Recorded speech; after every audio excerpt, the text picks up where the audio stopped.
Hare Krishna, Mata, Hare Krishna. So we are live on YouTube. Thank you, Rukmini Mataji. I'll give a short introduction, and then we can proceed. And so the program for today. Thank you everybody who has joined us. And today is the very auspicious day, the appearance day of His Divine Grace Bhaktisiddhanta Sarasvati Goswami Maharaj.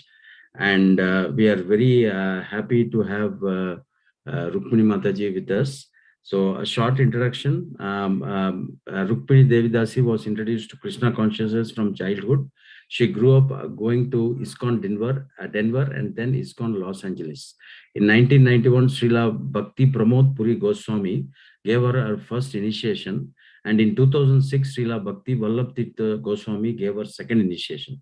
She has a PhD in mathematics and now lives in Columbus, Ohio, where she works as a data scientist. Rukmini Devi Dasi has been teaching Krishna consciousness publicly since 2013. She has been giving temple classes at ISKCON Columbus since 2015 and participates in other services such as the Columbus Bhakti Yoga Outreach Group. She currently serves as one of the secretaries of SAC, the Sastric Advisory Council of ISKCON. She is co-authoring a book with Her Grace Urmila Devi Dasi, Dr. Urmila Edith Best, Career Dharma, the natural art of work, to appear within a year. Thank you so much, Rukmini Mataji. Please go ahead.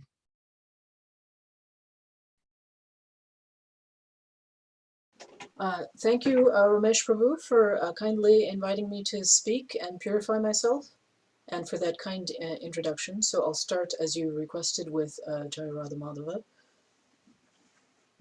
Jai Radha Madhava Kunja Bihari, Jai Radha Madhava Kunja Bihari,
Ki Jai, Srila Gurudev Ki Jai.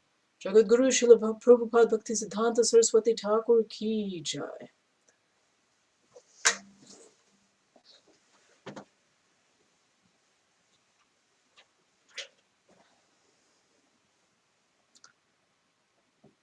So let me begin sharing my screen.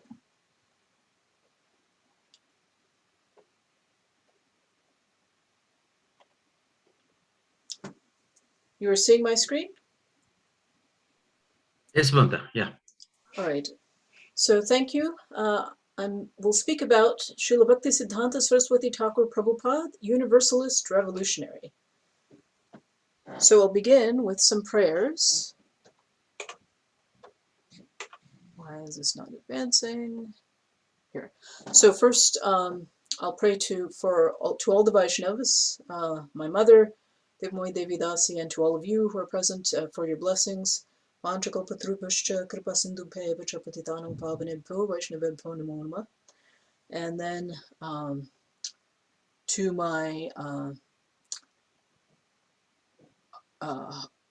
Diksha Guru, Srila Bhakti Vallabh Tirtha Goswami, Namong Vishnupadaya Shri Gaura Priya Murtaya Srimati Bhakti Vallabh Tirtha Goswami Niti Namine. And then to my Harinam Guru, Srila Bhakti Pramod Puri Goswami Maharaj, Namong Vishnupadaya Gaura Prashtaya Bhutala Srimad Bhakti Pramodaya Puri Goswami Namine. Divyagyan Padatrecha Prabhave Janma Janmani Gyanapairagya Dehaya Shastra Siddhanta Sanghvide. Patitanang Samudhare Jative Shudhraya Vai Pracharacha Karjecha Jagurukai Sarvata. Chaturdavasya Kumrad Bhagavat Archaneriti Vaishnavanang Sarvakrite Dakata Pramatata. And while we're here, we can see our own Srila Prabhupada A.C. Bhaktivedanta Swami was a disciple of Srila Prabhupada Bhaktisiddhanta Saraswati Thakur, whose appearance day it is today. So that's whose appearance day we're celebrating. And he was initiated by Srila Gaurkishore Das Babaji Maharaj, and he was the son of Srila Bhaktivinoda Thakur, and Srila Bhaktivinoda Thakur had also given him some mantras when he was a child, so he also got Harinam from him. And ultimately, we're all descended from Sri Chaitanya Mahaprabhu. So I'll continue with prayers to these prayers, you know. Namong Vishnupadaya Krishna Prashtaya Bhutale Srimati Bhaktivedanta Swami Niti Namine. Namaste Saraswati Deve Gauravani Pacharine Nirvishesha Shunyavadi Paschatya Deshataya. Namong Vishnupadaya Krishna Prashtaya Bhutale Srimate Bhaktisiddhanta Saraswati Ti Namine. Shri Varshabhanvi Devi Doitai Kripabdhe Krishna Sambandha Vijnana Dayane Prabhave Namah. If you like, you can say along while mute. Madhur Jojjala Premadha Shri Rupanuga Bhaktida Shri Gaura Karuna Shakti Vigrahaya Namostute. Namaste Gauravani Shri Murtaye Dinatarine Shri Rupanuga Viruddhapa Siddhanta Dvanta Harine. So I pray especially for the mercy of Srila Prabhupada Bhaktisiddhanta Saraswati Thakur, that although I am like a little ant and have no actual possibility of glorifying him, by the mercy of my Guru Varga, my mother, Srila Gurudev, Srila Bhakti Vallabh Tirtha Goswami, and Srila Guru Maharaj, Srila Bhakti Pramod Puri Goswami, that I can just repeat what I've heard and in this way be able to share some of his glories.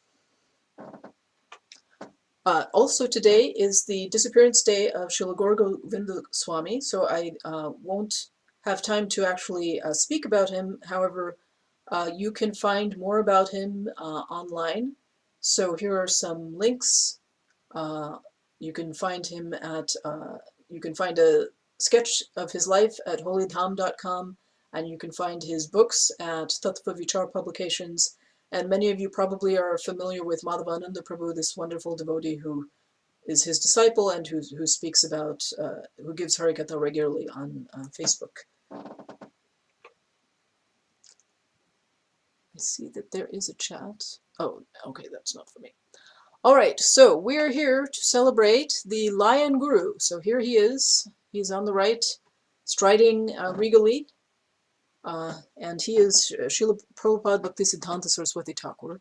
And he is known as the Lion Guru because he's actually a revolutionary. So here's this famous verse of Srimad-Bhagavatam.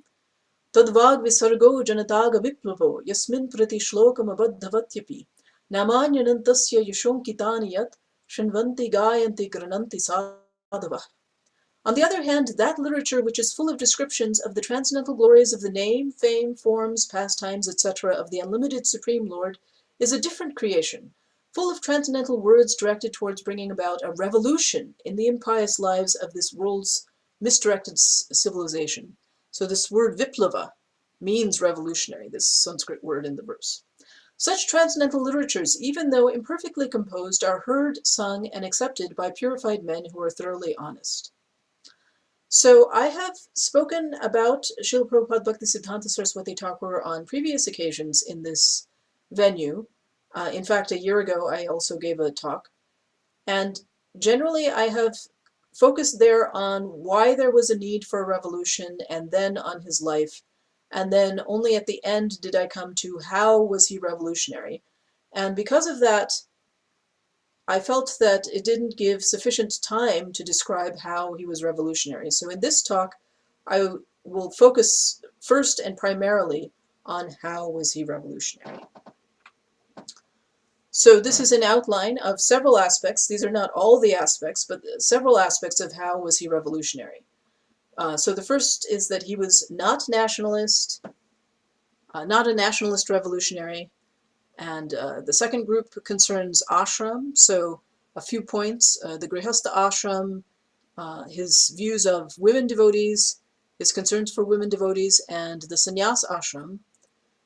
Then there's this sort of pivotal principle of Yuktobairagya. This actually is a pivotal principle of everything he did. And then some aspects of Varna. And so in particular, just an outline that a Vaishnava is above all, and that even in terms of worldly Varna is not hereditary. And then finally his concept of Devi Varnashram Dharma. So this is the outline. So next, the first thing we'll talk about is that he was not nationalist. And so many of us know this story, so I'll just share it briefly. This is the story of Srila Prabhupada A.C. Bhaktivedanta Swami's first encounter with who was to be his guru, His Divine Grace Srila Prabhupada Bhaktisiddhanta Saraswati Thakur. So this is in a speech that he gave at Conway Hall in London in 1969. He said, "On my first visit, His Divine Grace said that it was necessary for educated boys like me to go to foreign countries and preach the gospel of Chaitanya Mahaprabhu. I replied that India was a foreign-dominated nation and that no one would hear our messages. Actually, at the time, foreigners considered Indians very insignificant because in the face of so many independent nations, India was still dependent, being dominated by Britain. His Divine Grace convinced me that dependence and independence are simply temporary conditions, and he pointed out that because we are concerned with the eternal benefit of humanity, we should take up this challenge of Chaitanya Mahaprabhu." So I'd just like us to think for a minute about the fact that even among revolutionaries, he was a revolutionary. So at that time in India, so this encounter took place in 1922, those who were of a revolutionary bent were gathering together in order to get the British to quit India. That was the major movement of the day. And of course, it took a lot of courage and a lot of organization, and there was this new invention of this nonviolent resistance. And so that was a major movement. But even among these people who were not conforming to the British, Srila Prabhupada Bhaktisiddhanta Saraswati Thakur was a nonconformist among nonconformists, because he was saying that it's actually the inner need is more important than the outer need. And if one has a revolution outwardly and doesn't have the revolution inwardly, then even after the outward revolution, the same circumstances will continue. The actual need will not be met. And so among revolutionaries, he was revolutionary in not pursuing the nationalist cause at that time. So how was he revolutionary? So one example is ashram. And so the first example of ashram, each of these points could each take quite a lot of discussion. However, we're going to go over each of them briefly. So the first we're going to talk about is the Grihasta Ashram. And so this is from an article in the Harmonist. So this was some of his advice to householders. The cardinal principle of Grihasta Ashram is that no one may be the owner of any property or service of another. So that already sounds very revolutionary. Everyone is only a servant whose activities are ever in the service of the Lord. Similarly, the sole object of everyone's service as the only master, only friend, only son, and only consort is Krishna. Marrying and giving in marriage do not give rise to any rights of a master either to the husband or to the wife. Men and women are joined in wedlock for the purpose of serving each other in the performance of the joint service of Krishna. The wife is not an object of enjoyment of the husband, nor vice versa. They marry for pleasing the Lord, not for pleasing themselves, and neither the husband nor the wife should claim the services of his or her partner on their own account. None of them can force their partners to serve them. So to us in the modern day, this may sound very reasonable. However, in the milieu of the time, this was itself a revolutionary concept. Then the next we'll cover briefly is his concerns for women devotees. And so he wanted Vishnupriya Palli. So this is actually a quote from Sarasvati Jayashri, which was edited by Shripad Sundarananda Vidya Binod, and it was translated into English from the Bengali by my late mother, Devi Dasi, and it appeared 25 years ago in this book, in her biography, A Divine Life. So on September 21st, 1925, Srila Prabhupada Bhaktisiddhanta Saraswati Thakur gave a long lecture to the devotees assembled at the Goryamat about how to lead an exemplary devotional life. An excerpt from that lecture follows. Our mats are being built at many places, and many sannyasis, vanaprasthas, grihastas, and brahmacharis are living there all the time and receiving the opportunity to learn spiritual conduct. But we have been trying for a long time to also give the mothers, women, the opportunity for devotional service. Of course, those who have the facility and opportunity for devotional service in their own homes do not need a separate residence, but very often we hear that many of them get impeded in their devotional service due to bad association. It will be very beneficial for them if we can build Sri Vishnupriya Palli, Palli means neighborhood, in Sridham Mayapur near the residence of Srimad Mahaprabhu, and if they can live there separately from their families and render devotional service. They actually belong to the group of Sri Vishnupriya Devi.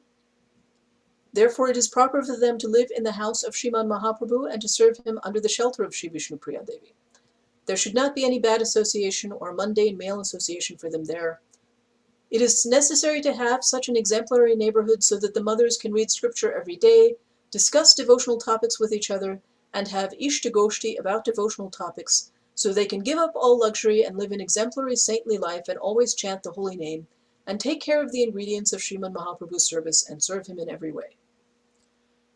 So this idea that if the women are getting impeded in their devotional service due to bad association, then they can live in this Vishnupriya Palli separately from their families, that also was revolutionary according to the social mores of the time. And so we haven't seen so many instances of the Vishnupriya Palli, but here in Columbus that also existed, as we know, in the late 90s under Her Grace Amalti Prabhu when she was the temple president. Then the Columbus temple that we know, it was entirely a women's ashram, and this is what used to happen there. So that is another example.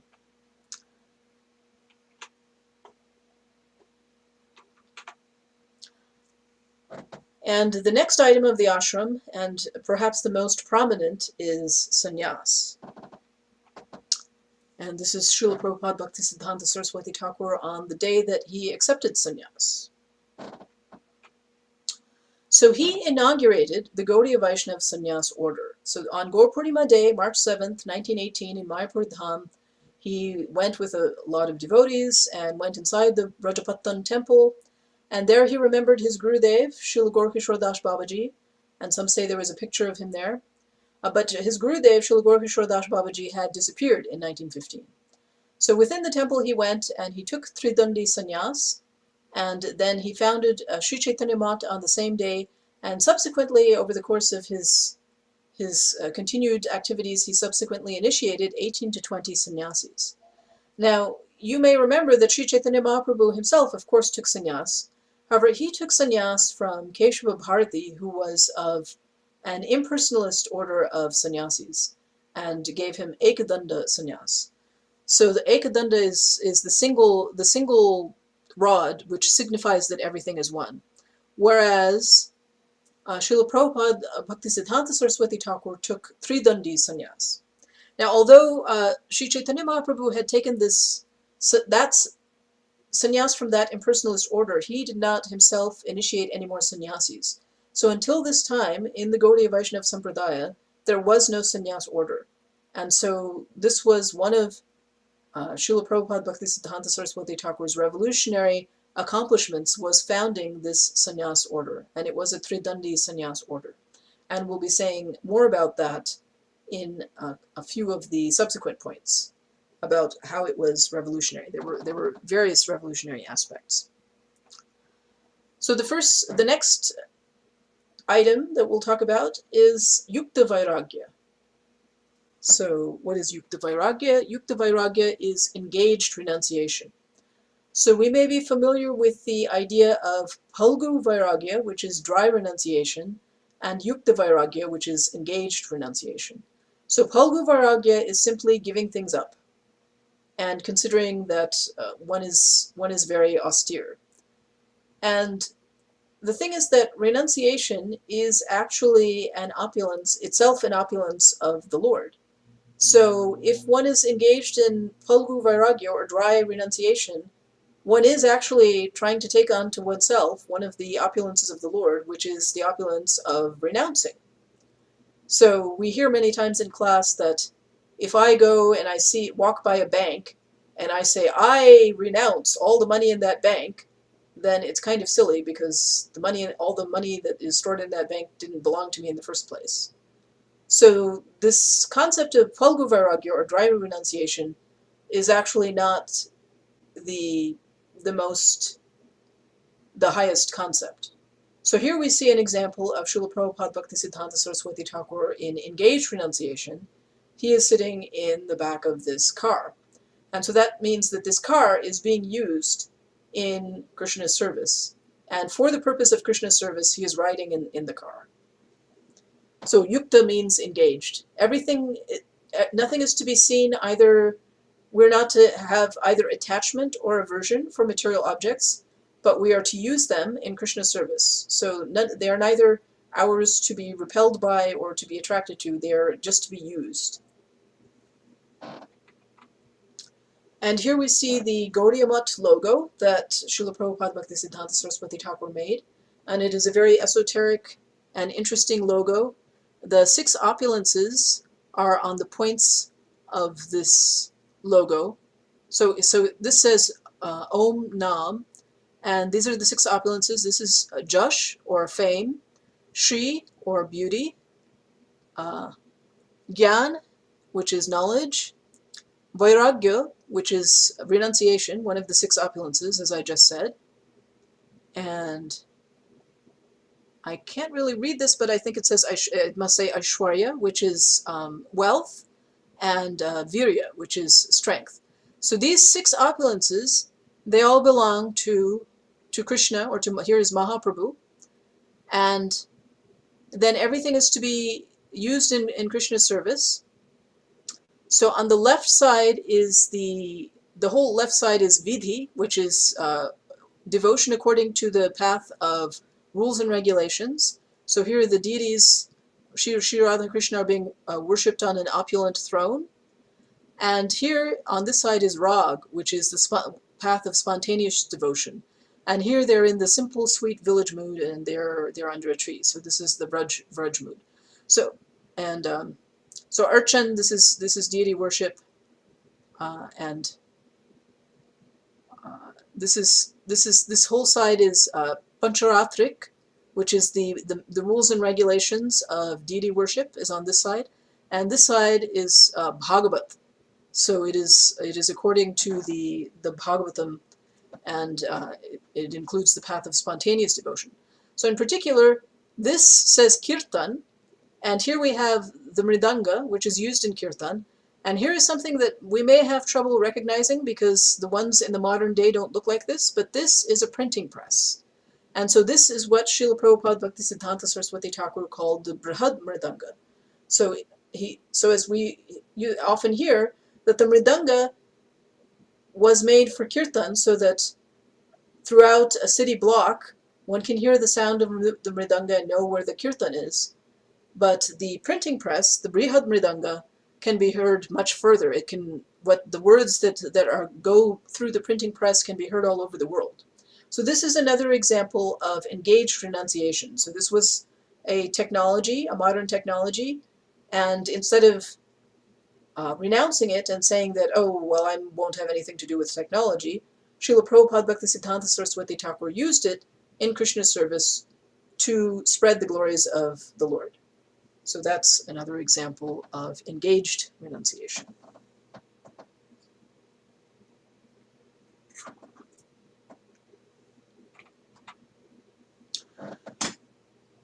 So this explains what is meant by Tridanda sannyas. So the Tridanda, it has, as you've probably seen, if you've seen a sannyasi, that at the end of the rod there's two other little sticks. So there's 3 sticks.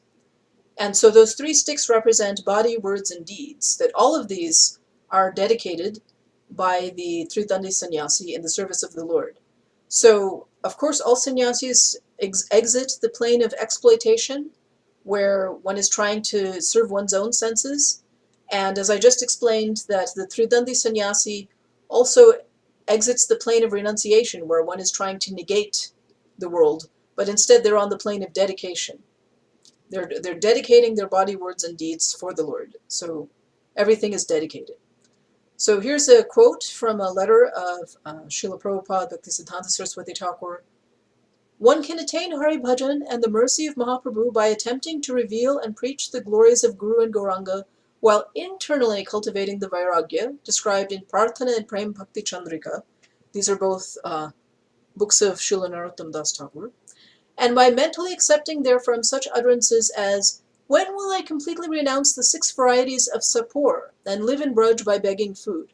So sapor is his translation of ras.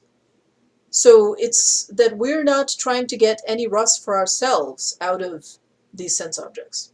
So continuing, he says, with this attitude, it is possible to ride dressed as a sannyasi through North Gopalpuram, which was a very posh area, in the limousine of the Madras Goryamat without being a pretender or hypocrite. And this is in response to the fact that many people actually criticized him, saying that, oh, you're a sannyasi, how is it that you're riding around in motor cars? How is it that you are engaging elephants and camels and horses? And how is it that you are running temples? In order to run temples, you actually have to deal with lots of money. And so all these people, they had these conceptions because their conception of a sannyasi was based on this Ekadanda sannyas, this impersonalist Mayavadi sannyasi, which was basically nihilistic and negating, and was just what we described as dry renunciation. So it is in response to this that he is explaining that no, he is not being a hypocrite by riding in a limousine.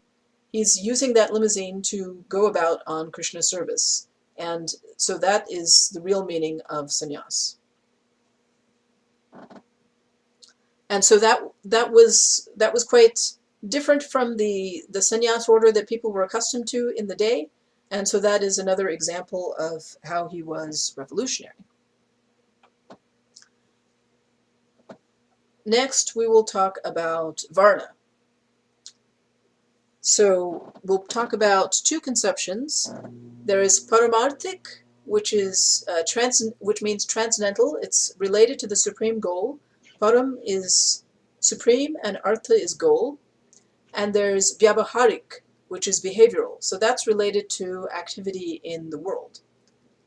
So for instance, we have to earn a living. That's considered part of our worldly behavior. So that's Vyavaharik. So first we'll look at Paramarthik. And so he considered that a Vaishnavata is above all. The the devotion to the Lord and pure devotion is above all other considerations. That's the transcendental consideration. And this is not something that he first said. Was said by Srimad Mahaprabhu himself. The devotion is for every class of people. So in Sri Chaitanya Charitamrita Madhya chapter 8, verse 128, Srimad Mahaprabhu says, Kiba Vipra Kiba Nashi Shudra Kaninaye Jai Krishna Tattva Vetta She Guru Hoy. Whether one is a Brahmin, a sannyasi, or a Shudra, regardless of what he is, he can become a spiritual master if he knows the science of Krishna. And so pictured here we have Srila Haridas Thakur, who was born in a Muslim family. He appeared in a Muslim family. So according to the social considerations of that day, he wouldn't be any of these things, not even a Shudra, because he appeared in a Muslim family, so then he would be considered outside of the Varna system. However, far from casting him outside, Srimad Mahaprabhu said that he is the Namacharya. He is the teacher of the holy name to all people for all time. He's the Namacharya. So that is this example of how anyone can become a spiritual master who knows the science of Krishna. And then he of himself quoted this verse, Nahang vipro na cha narapatir, napi vaishyo na shudro, Nahang varne na cha grihapatir, no vanasto yatirva, Kintu prodya nikhila paramananda puranam ritabdher, Gopi bhartuh padakamalayor das dasanudasah.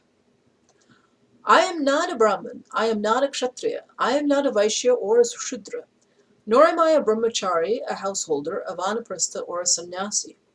I identify myself only as the servant of the servant of the servant of the lotus feet of Lord Sri Krishna, the maintainer of the gopis. He is like an ocean of nectar, and he is the cause of universal transcendental bliss. He is always existing with brilliance. Now, what does Mahaprabhu mean by this? Because we just heard that Mahaprabhu took sannyas. He took this sannyas from Keshav Bharati, and we all know of him as a sannyasi. And at the time that he was speaking this verse at the Rath Yatra, he had taken sannyas. So what does he mean that we also hear that throughout his life he very, very strictly observed the rules and regulations of sannyas. But what he means by this is that the sannyas ashram is something that is related to one's temporary body-mind. It is on the external level. And that one always has to remember that the internal level is higher than the external level. And on the internal level, we all have this identity that Mahaprabhu very humbly was accepting, that one is the servant of the servant of the servant at the lotus feet of Lord Sri Krishna, the maintainer of the gopis. That is the true identity.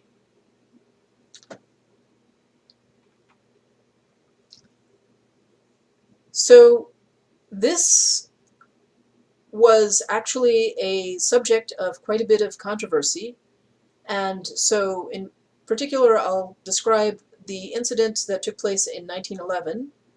So Srila Prabhupada Bhaktisiddhanta Sarasvati Thakur appeared in 1874. So at this time he would have been around 36 or 37 years old. So this is the instance when he presented his article Brahman and Vaishnav, and this is the cover of a book that was printed from that article. So what was the context? So this is, I'm quoting from my mother's biography, A Divine Life, of Srila Prabhupada Bhaktisiddhanta Sarasvati Thakur. In 1911, the Vaishnav devotees were confronted by a great deal of hostile criticism from the orthodox Brahmins of Bengal, known as the Smarta Samaj. These Brahmanas, although bereft of real scriptural knowledge, were very proud of their own birth and social position, and their doctrines of rules and regulations. Because of their elevated social status, it was easy for them to influence the masses who were ignorant of pure devotional conclusions. At this time, Srila Bhaktivinoda Thakur was ill and bedridden, but he was still very concerned about the situation and wanted someone to confront the Brahman Pandits face to face.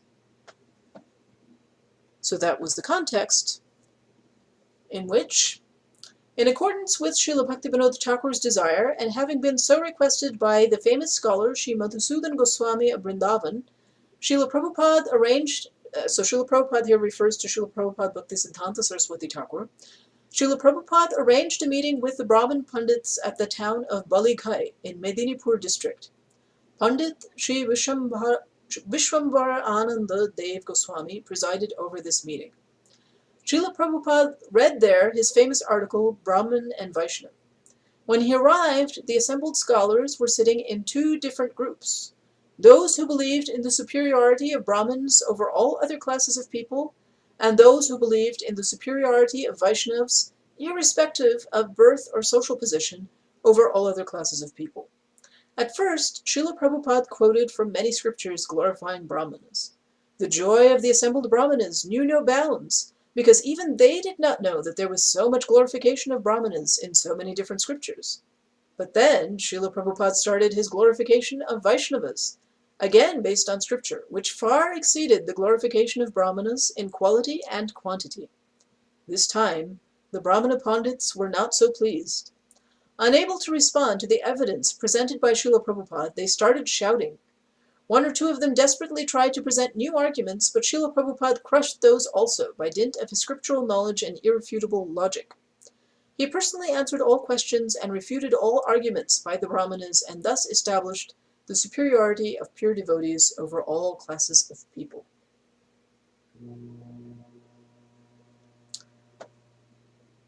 So then the next point is that Varna is not hereditary. And this is referring to Vyavaharik Varna. So this is behavioral. It's related to our activity in the world. So in the world we do act, so for instance, if we're in the Grihasta Ashram, then we earn a living to maintain ourselves. So in that sense, these social divisions, these occupational divisions exist. And so there is this very important verse in Srimad-Bhagavatam, Canto 7, Chapter 11, text 35. Yasya yallakshanam proktam pungsa varna vibhyanjakam yadanyatrapi drishyeta tattenaiva vinirdishet. And the translation by Srila Prabhupada, A.C. Bhaktivedanta Swami. If one shows the symptoms of being a Brahmana, Kshatriya, Vaishya, or Shudra as described above, so this is at the end of the chapter, all these symptoms were described previously. If one shows these symptoms as described above, even if he has appeared in a different class, he should be accepted according to those symptoms of classification. And we'll continue with the purport. It's a short purport and a very important one, so I'll read it. Herein it is clearly stated by Narada Muni that one should not be accepted as a Brahman, Kshatriya, Vaishya, or Shudra according to birth, for although this is going on now, it is not accepted by the Shastras. As stated in Bhagavad Gita, chapter 4, verse 13, Chaturvarnyang maya srishtam guna karma vibhagashah. Thus, the four divisions of society, Brahmana, Kshatriya, Vaishya, and Shudra, are to be ascertained according to qualities and activities. If one was born in a Brahmana family and has acquired the Brahminical qualifications, he is to be accepted as a Brahmin, otherwise he should be considered a Brahma Bandhu. Similarly, if a Shudra acquires the qualities of a Brahmin, although he was born in a Shudra family, he is not a Shudra. Because he has developed the qualities of a Brahmin, he should be accepted as a Brahmana. The Krishna consciousness movement is meant to develop these Brahminical qualities. Regardless of the community in which one was born, if one develops the qualities of a Brahmana, he should be accepted as a Brahmana, and he then may be offered the order of sannyas. Unless one is qualified in terms of the Brahminical symptoms, one cannot take sannyas. In designating a person a Brahmana, Kshatriya, Vaishya, or Shudra, birth is not the essential symptom. This understanding is very important. Herein, Narada Muni distinctly says that one may be accepted according to the caste of his birth if he has the corresponding qualifications, but otherwise he should not. One who has attained the qualifications of a Brahmana, regardless of where he was born, should be accepted as a Brahmana. Similarly, if one has developed the qualities of a Shudra or a Chandala, regardless of where he was born, he should be accepted in terms of those symptoms. Now, Srila Prabhupada Bhaktisiddhanta Saraswati Thakur acted in accordance with this verse.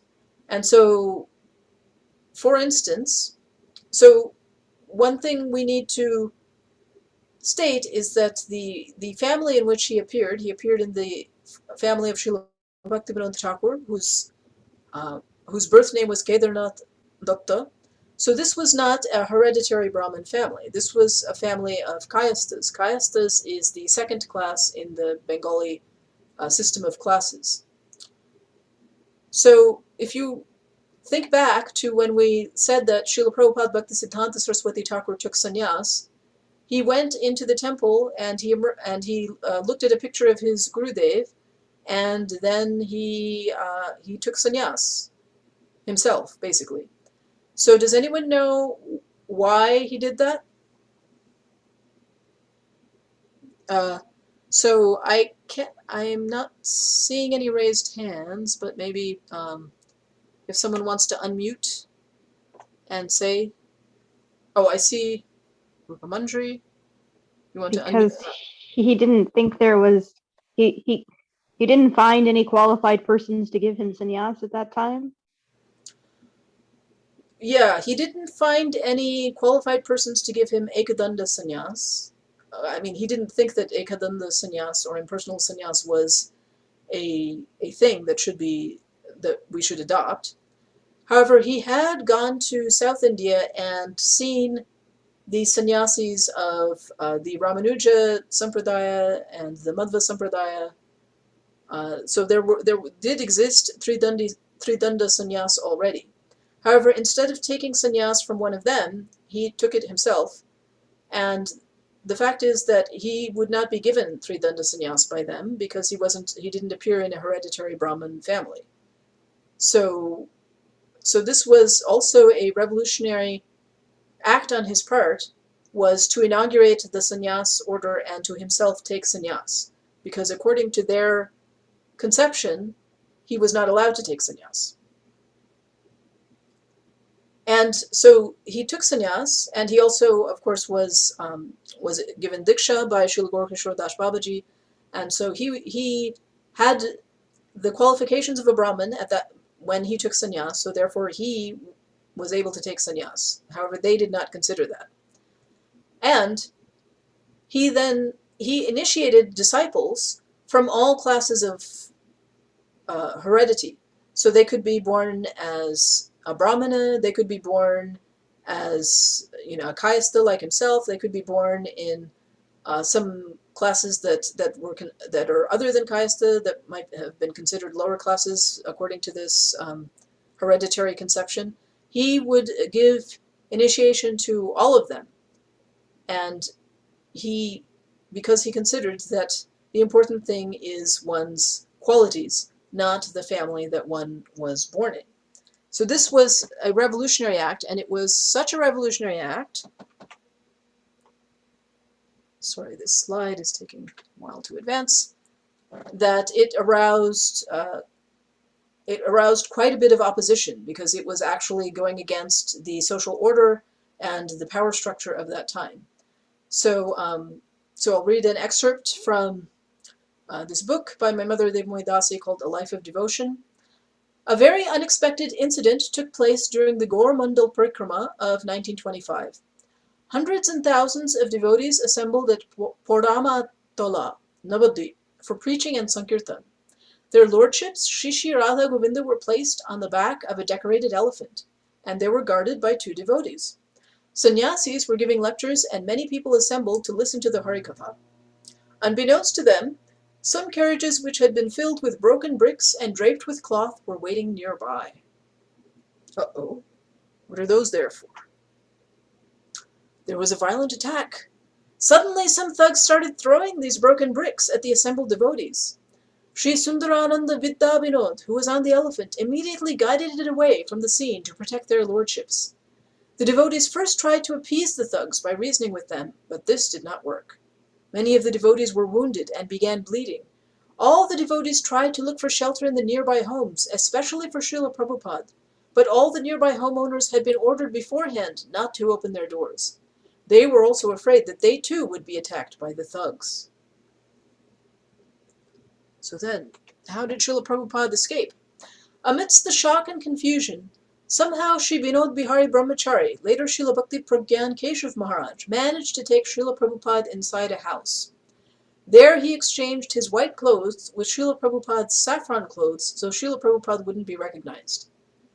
And I should note that he bore some resemblance to Srila Prabhupada, so that was the impetus for this. Then he quickly took Srila Prabhupada to a safer place. And of course, since then he was dressed like Srila Prabhupada, he was taking a great risk, because then he would be the center of that attack. So this revolution was such a great revolution that it brought a violent opposition. However, Srila Prabhupada Bhaktisiddhanta Saraswati Thakur, this took place in 1925. He did not compromise, he did not change his teachings or his conception or his actions in any way. The only result was that in subsequent years, this parikrama had a police escort. He also didn't tell his own devotees to take up arms either. He just acted reasonably and asked for the police in future times.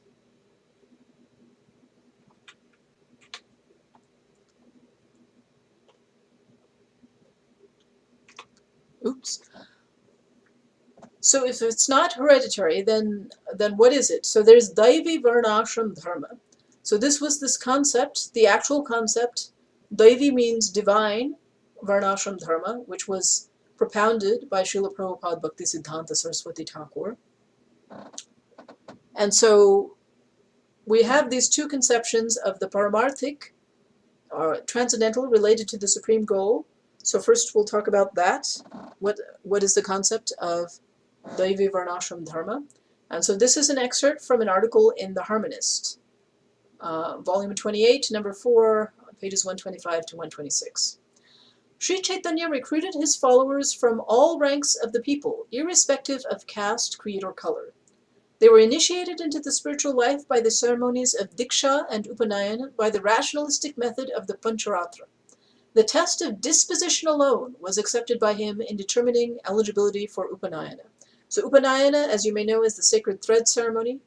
So it is, in social considerations, it is restricted to certain hereditary classes, but here we're learning that Sri Chaitanya Mahaprabhu did not make any such restriction. The claim of heredity was ignored as being unsuitable and forbidden by the scriptures for the Iron Age. Thus was formed a vast association of individuals recruited from all classes of the people who were admitted into the spiritual life by submitting to receive the same by the method of unconditional submission to the bona fide transcendental acharya. All this is in strict accordance with the special scriptural dispensation for the Iron Age. All recruits were hereby automatically lifted to the status of a Brahmin in the real sense of the term, as possessing the proved spiritual disposition by the testimony of the bona fide transcendental teacher. This is the spiritual Varnashram institution, Daiva Varnashram Dharma, which can contain, as in the Satya Yuga, only one spiritual Varna, viz. That of the Brahmanas, all the rest being Shudras. It is also an association of individuals and is wholly outside and independent of the hereditary social or domestic arrangements which are the products of history. It is the actual realization in the life of the individual of the pregnant principle of the Gita, which may be rendered by the beautiful words of the Christian gospel, "Leave all and follow me." So here it's Sri Chaitanya Mahaprabhu who is asking those who would follow him, leave all and follow me. So then what about the Vyavaharika conception, behavioral, related to activity in the world? So here there is so this is the external viewpoint. So this is related to the body activities of the body-mind. And here we have a couple of quotes from the Harmonist, again, volume 28. This is number 8. So these were actually sort of a series of articles, and this is pages 246 to 47. The Vaishnav householders of the code of Sri Chaitanya are Paramahamsas. So this here, Paramahamsa doesn't mean what it means as a particular class of sannyasis. He is explaining here that Paramahamsa means that they are beyond mundane considerations.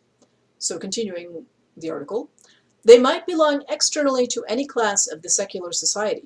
There is no distinction between a Vaishnava householder appearing in a hereditary Brahmin family and another descended from a Shudra lineage. They are neither of them either Brahmin or Shudra. They may submit externally to the customs of any class without any real possibility of ever getting identified with any worldly class. The Varnashram institution is therefore of the nature of a purely secular arrangement. But this arrangement itself may or may not be opposed to the spiritual outlook and guidance.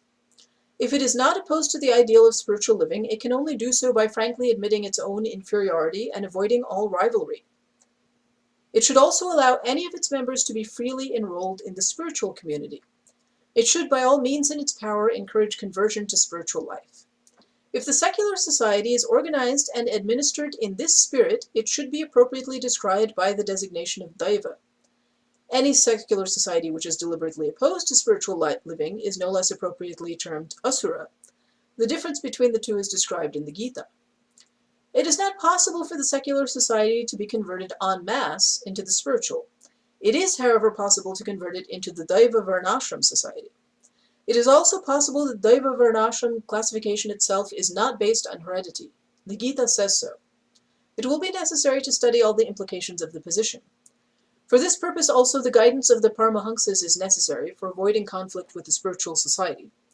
And again, here this word Paramahamsas is referring to all the devotees of the Lord. So remember here that this use of the word Paramahamsas. So continuing, but as a Daiva Varnashram society happens to be a carefully graded organization, it should not be possible to do without the leadership of the Brahmanas within the society. The Brahmanas as leaders of the Daiva Varnashram society are nearest in position to the society of the Vaishnavas. They should therefore be fully alive to the unconditional superiority of the Vaishnavas in all matters. So again, it's pure devotion, which is transcendent even to the external system, and the external system can work with that in mind. But again, even then, it should not be based on heredity. So I see that we're coming to the end of time. So I had the other slides that I had were just about his appearance, but I think that we have had talks about his appearance in previous times. He appeared as Bimala Prasad by the mercy of Bimala Devi in Jagannath Puri. So I think I will end here and ask for any questions.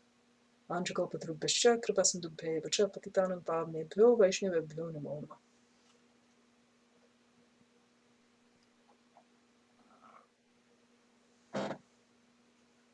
Hare Krishna. Thank you, Mata. Thank you so much. A very detailed presentation.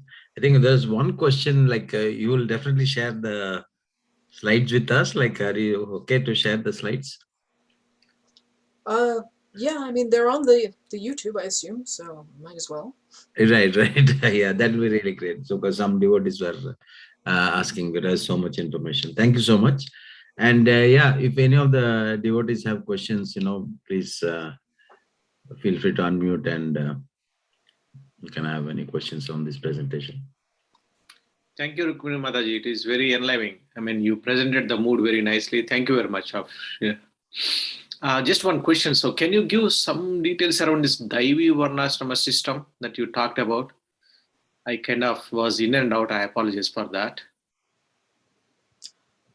Yeah, so I'll bring back that slide.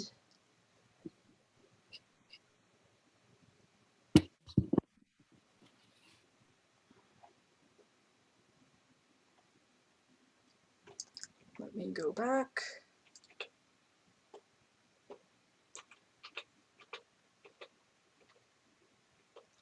So there were two considerations. One was the transcendental viewpoint. So to give the gist of this, to summarize, the transcendental viewpoint is that people from every kind of class, whatever family they were born into, they can be initiated and become Vaishnavas by having the mercy of Mahaprabhu and being initiated by a Vaishnava guru. and then that their surrender to the Guru is their qualification. So, oops, sorry.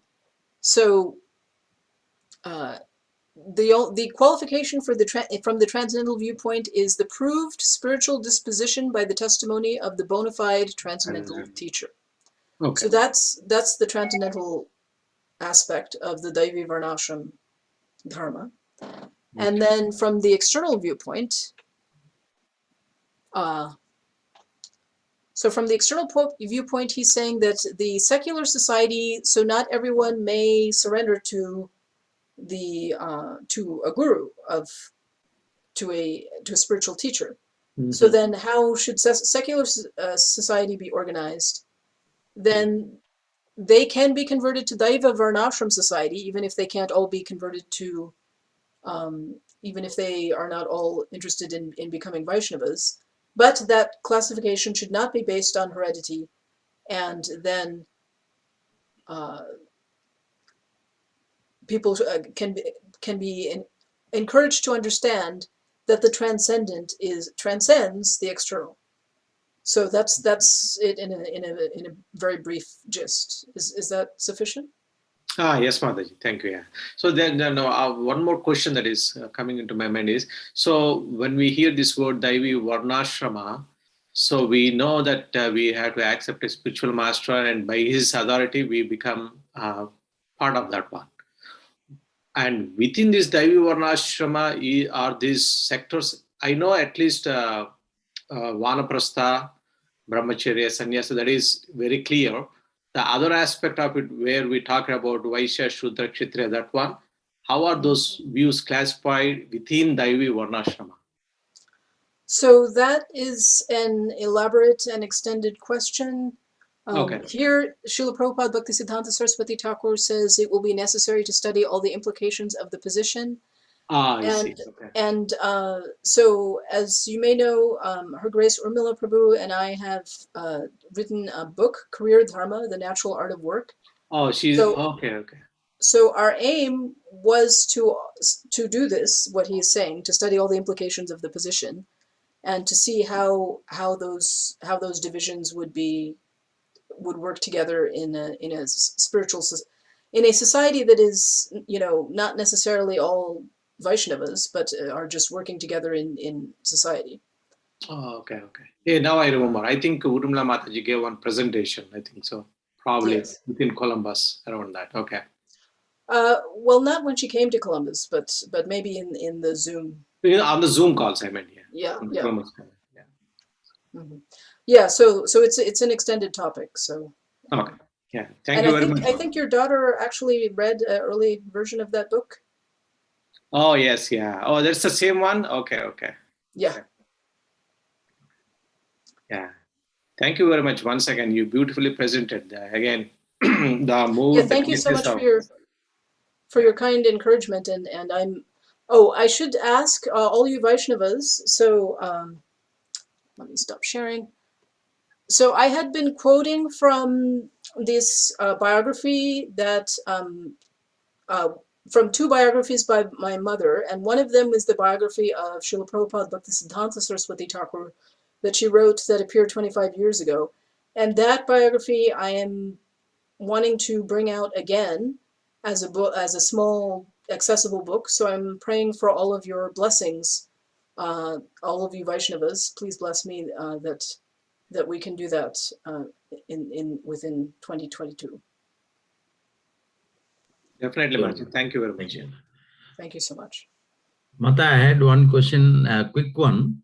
You might have covered this in your presentation, but is there a place where we can get all the books or the books written by His Divine Grace, Srila Prabhupada? Like, do we have that list or somewhere, like what all is written? Or I don't know of one single place where that is, okay. But I do know that at the Bhaktisiddhanta Research Center in Kolkata, the library, so my Guru Maharaj, Srila Bhakti Pramod Puri Maharaj, was very heavily involved in all the publication efforts of Srila Prabhupada Bhaktisiddhanta Sarasvati Thakur. So his personal library now resides in the Bhaktivedanta Research Center in Kolkata. Okay. That I think Gauranga Prabhu and Pranav Prabhu and various people are running that. So I guess that list is there somewhere, but I don't know if just the list is. So so the major one would be like a Bengali commentary of Srimad-Bhagavatam or something like that, right? Is that? Yeah, the Gaudiya Bhashya. Yeah. Gaudiya Bhashya. Okay. Thank you. So I have that as PDFs.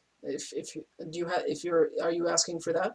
No, I was just asking what is the total literature which Maharaj has written. So that, yeah, he's written much. Well, the main English publication was the Brahma Samhita, which is reprinted by the BBT.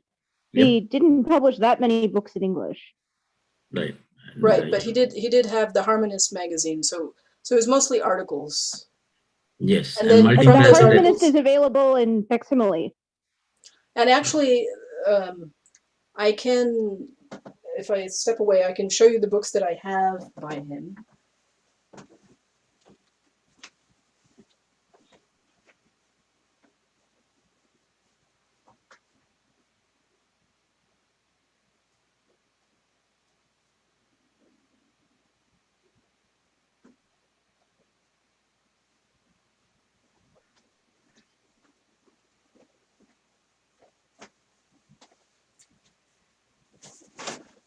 Now, of course, he also printed the Chaitanya Charitamrita and the Chaitanya Bhagavat with his commentaries.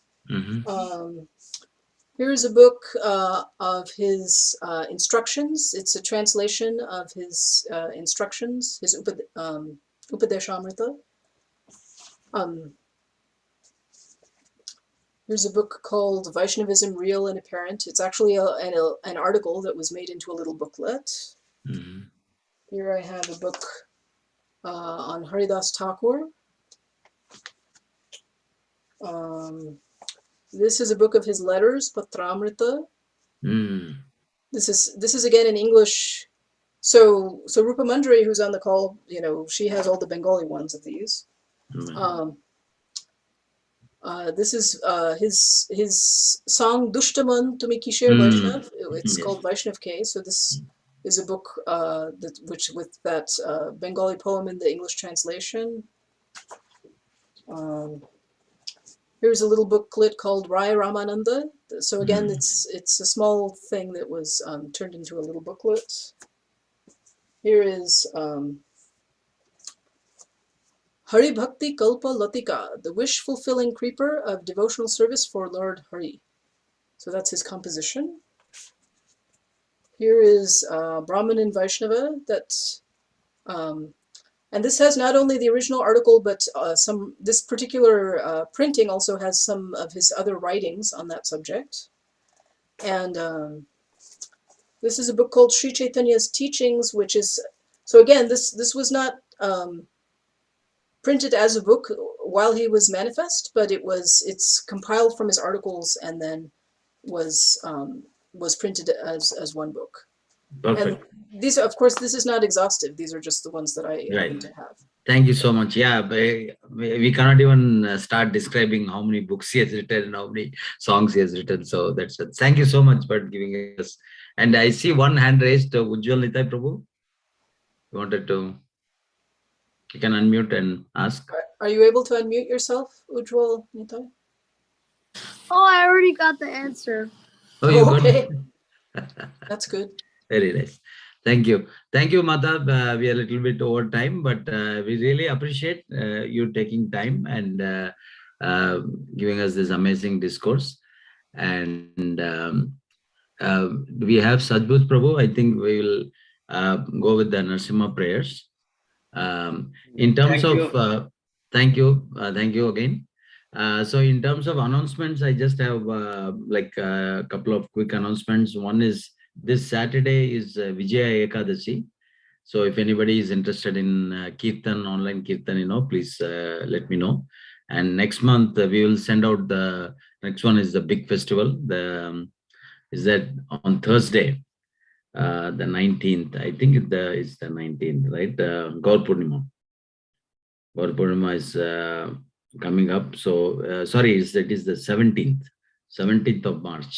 So we'll send out a detailed communication on that. So thank you so much, Rukmini Mataji. So Sadbush Prabhu, you can please go ahead. Yeah. And then thank you, Ramesh Prabhu and Vasanta Mataji for prasadam and anyone who cooked. It was really great. It's all devotees, all mercy. Yeah. Thank you. Thank you. Go ahead. Sadbush Prabhu, you can go ahead. Yeah. Yes. Namaste Narasimhaya. Namaste Narasimhaya. Pranadana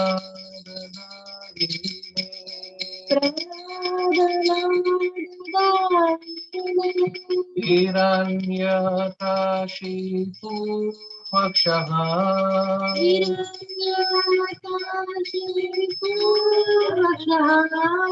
Srila Sankana Kalai.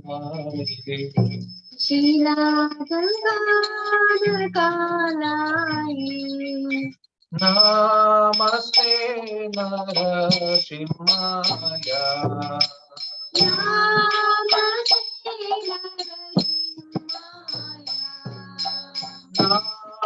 Namaste Narasimhaya.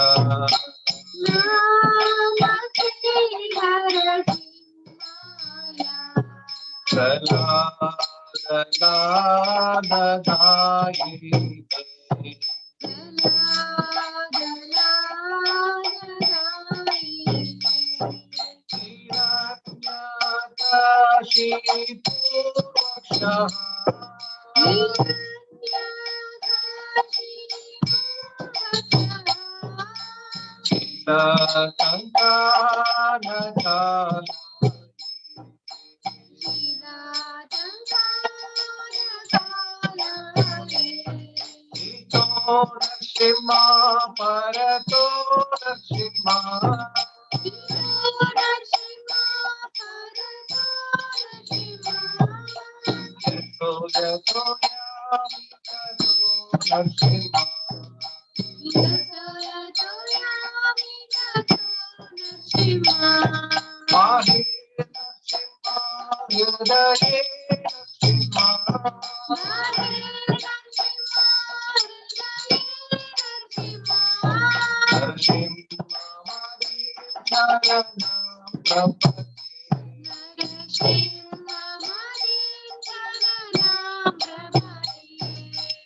Avakara Kamala Bhare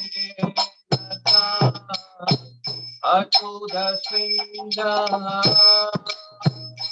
Sarita Hiranyakashipu Tanubinga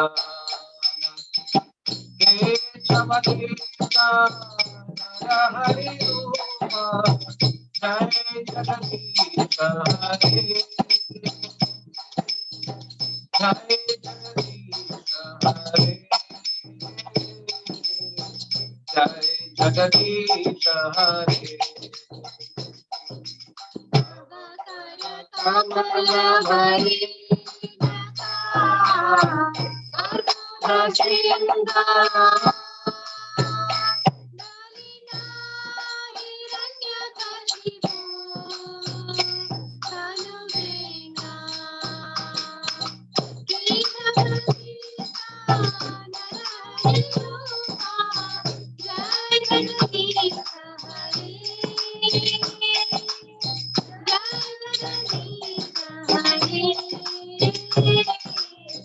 Jai Jagadisha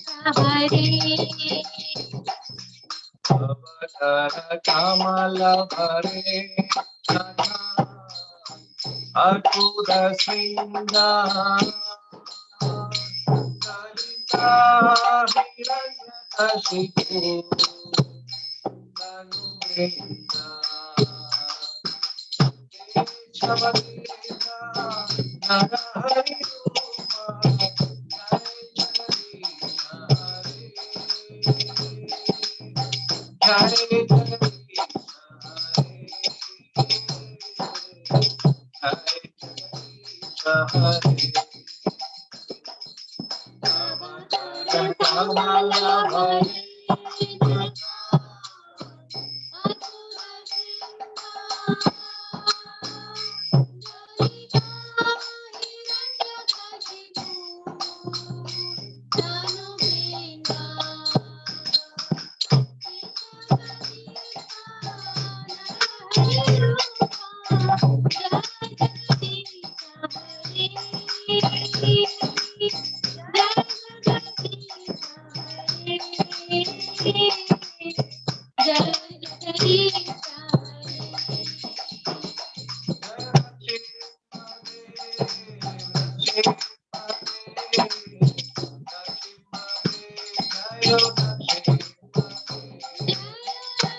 भगवान नरसिंहदेव की जय, महाराज की जय, श्री प्रभुपाद की जय, सरस्वती ठाकुर श्रील प्रभुपाद की जय.